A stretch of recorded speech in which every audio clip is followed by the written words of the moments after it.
One day, Percy arrived at the quarry to collect some stone for his freight cars. Snow and frost lay everywhere. There was not a sound to be heard. Percy ventured further. He found Mavis, the new diesel engine, resting in the shelter of some rocks. "Cheer up, Mavis," he whistled. Mavis was still remembering the trouble she'd had with cars. "Manager says I don't listen to advice. He says I've no business jauntering down Toby's line. Toby's a fusspot." "Toby has forgotten more about freight cars than you will ever know," replied Percy.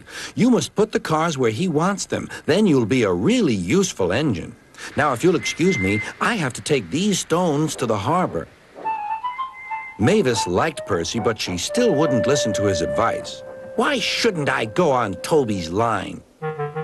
The siding arrangements were awkward. To put the cars where Toby wanted them, Mavis had to make several journeys.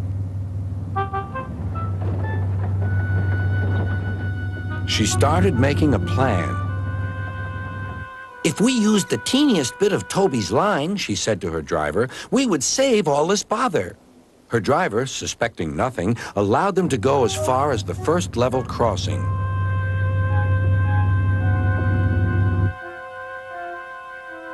A few days later, the weather changed.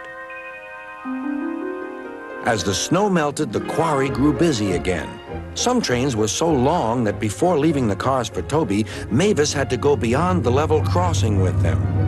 Now for her plan. She would go further down the line without it seeming her fault. "Can you keep a secret?" she asked the freight cars. "Yes, yes, yes," they chattered.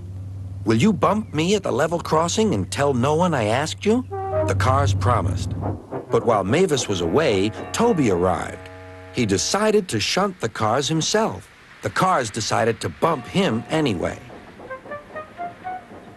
They reached the level crossing and Toby's brakes came on. This was the signal for the freight cars. "On, on," they yelled. Toby was away, with the cars screaming and yelling behind him.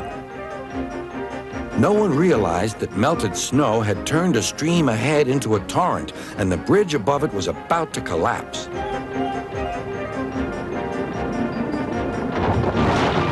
The rails were now like a tightrope across the thundering water. "Stop! Stop!" cried Toby. His driver fought for control. They came nearer and nearer to the bridge. It was all or nothing now. The driver braked hard.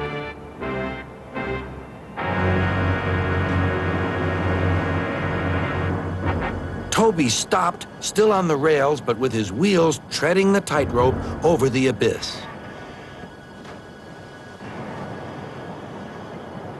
Mavis was horrified and quickly came to the rescue.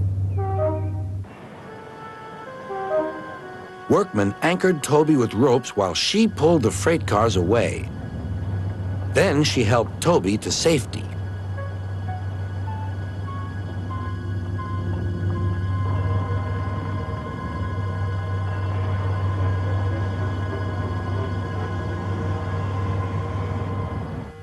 "I'm sorry about the cars," said Mavis. "I can't think how you managed to stop them in time."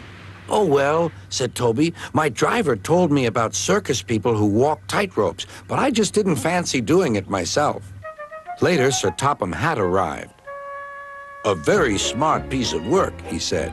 "Mavis, you did well too, I hear." "It was my fault about those cars, sir," she faltered. "But if I could..." "Could what?" "Come down the line sometimes, sir. Toby says he'll show me what to do." "Certainly," replied Sir Topham Hatt, "if your manager agrees." And so it was arranged. Now Mavis is as happy as can be, and Sir Topham Hatt thinks she's really useful indeed.